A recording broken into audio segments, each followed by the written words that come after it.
get down to business. But running in from the bullpen, feeling the energy, feeling the fans, that was an amazing moment. Let me ask you about type 1 diabetes. We've got the kids' show tomorrow. When were you diagnosed? How did it change your world?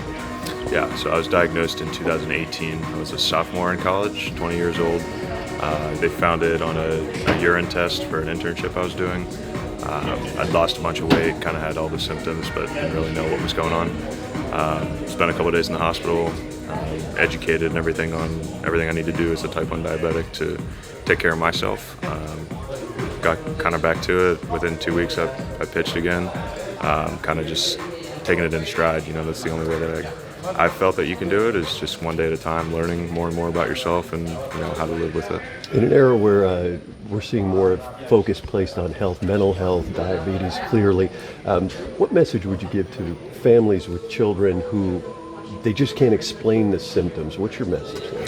Yeah, it's hard, as nobody, especially kids, it's juvenile diabetes, and it's so hard to watch kids go through, any sort of health issues. But I always looked at it as a type 1 diabetic, that I was grateful that we have the measures and technology to treat it and do the things that you'd like to do.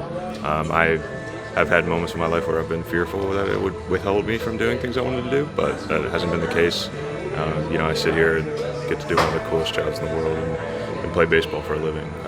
And I do all that as a type 1 diabetic, so I hope to be an inspiration to kids that they can sit out and do anything they want to. Do you have any limitations with it at all, and how do you manage? Stay away from the ice cream bar. That's about it. Yeah, just kind of manage my diet. That's really the only limitations. Mason, can you walk us through how you physically changed after the diagnosis? Sure. Yeah, when I got diagnosed, I was 155 pounds, so I'm standing here now at about 235.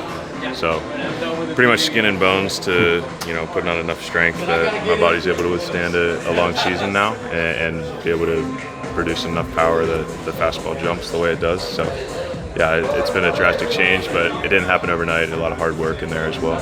How drastic was the uptick in velocity?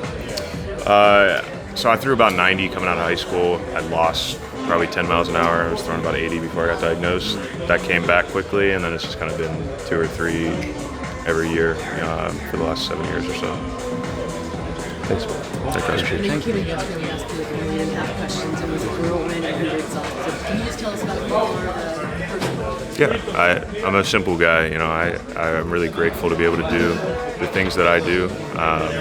But ultimately, the things that bring me the most joy are my family, my wife at home, family that we're building. We don't have any kids yet, but that's in our future for sure. And just really grateful to experience all this with her and be a normal person away from the field sometimes too. Be a normal person. What does that mean to be a normal person away from the field? Just enjoy the same things everybody else does. I think everybody puts athletes in this pedestal of like all these cool things that we do, and yes, we do get to do a lot of cool things, but sometimes it's the simple things like going to get breakfast and a coffee, or walking on the beach, or just spending time at home watching a TV show.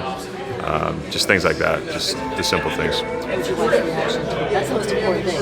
What was your wife's reaction to coming to see you? Well, she's not down here yet. She's still in Sacramento, but she's excited. Obviously, we came up with the A's, so we have a lot of friends there, a lot of people that we've got close to over the years. So it's bittersweet. We're excited to be here and have the opportunity, and it's hard to find a better place, to spend some time and play in front of these fans. And the weather here is amazing. So I think when she gets down here, she's going to be extremely excited. You in the bullpen yesterday, did you get extra time to go ahead and just really get to know some of your teammates? Yeah, we've been chopping it up. We continue to do so. From the moment we walk in the door, everybody's excited to see each other. So I look forward to getting closer with all these guys. Yeah.